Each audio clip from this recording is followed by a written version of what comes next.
It's Saturday afternoon. இன்றைக்கி காலையிலேருந்தே வேலை தான். இன்றைக்கி புரட்டாசி மொதல் சனிக்கிழமை இல்லையா?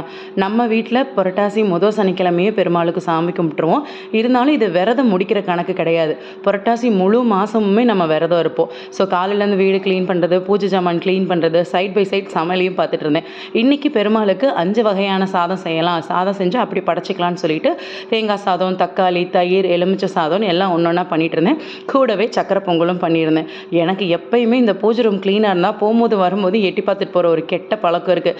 என்றைக்கும் இல்லாதனால இன்றைக்கி பொங்கல் வேறு சூப்பராக வந்துருந்துச்சா, சரின்னு அப்போ தான் பூ வாங்கி ஃப்ரிட்ஜுக்குள்ளே வச்சது ஞாபகம் இருந்துச்சு. சரின்னு எல்லாம் எடுத்து சாமிக்கு வச்சுட்டு ஒரு பெரிய இலை போட்டு சமைச்சதெல்லாம் சாமிக்கு வச்சுட்டு மனசு நிறைவாக விளக்கேற்றி சாமியும் கும்பிட்டாச்சு.